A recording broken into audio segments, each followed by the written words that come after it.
we can find ourselves weak, that we can be infirm, and that we all, at some point, need help. We don't shy away from that hard truth. We embrace it, because in that way, together, we are always strong. We leave no one behind. We only say we've crossed the finish line when the last of us does, because no one is alone, and there is such a thing as society.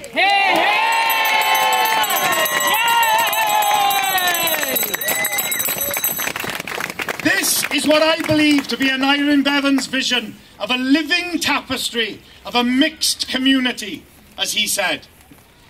At a time now when people mistrust politicians as being too professional, too disconnected, no longer representing the voice of the people they have been elected to serve, but more likely to represent the voice of wherever the money is.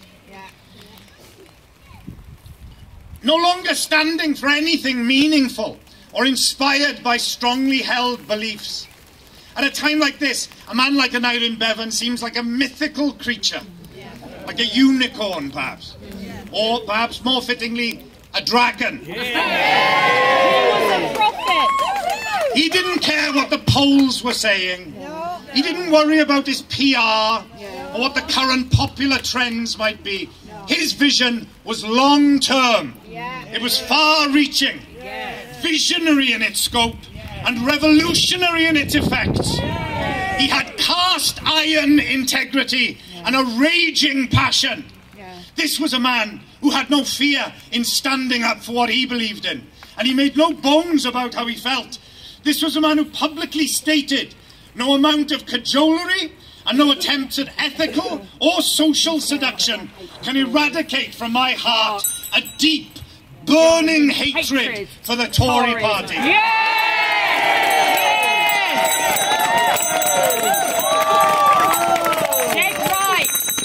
In today's political climate, where politicians are careful, tentative, scared of saying what they feel for fear of alienating a part of the electorate, where under the excuse of trying to appear electable, all parties drift into a morass of bland neutrality, and the real deals, the real values we suspect, are kept behind closed doors. Is it any wonder that people feel there is very little to choose between? Bevan said, "We know what happens to people who stay in the middle of the road. They get run down." So when people are too scared to say what they really mean, when they're too careful to speak from their hearts, when integrity is too much of a risk, it's no surprise that people feel disengaged with politics. There is never an excuse to not speak up for what you think is right. You must stand up for what you believe. But first of all, by God, believe in something. Because there are plenty out there who believe in grabbing as much as they can for themselves.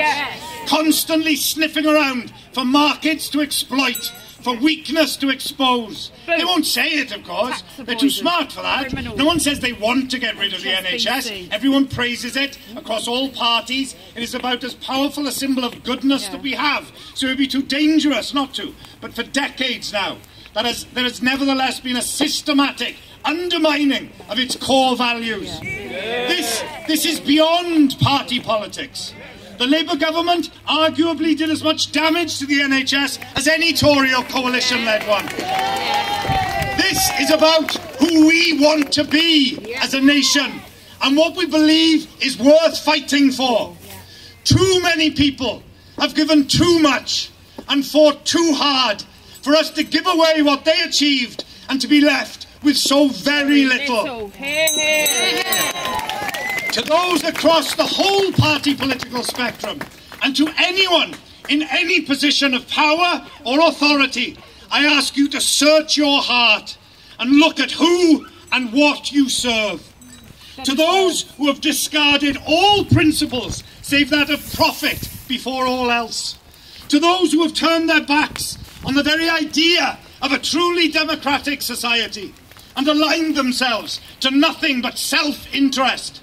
To those who have betrayed the vision of equality and justice and compassion for all, that vision that provided the crucible from which came forth the National Health Service. I say to you, as an Aneurin Bevan said in Trafalgar Square in 1956, you have besmirched the name of Britain. You have made us ashamed of the things of which formerly we were proud. You have offended against every principle of decency. And there is only one way in which you can even begin to restore your tarnished reputation. Get out! Get out!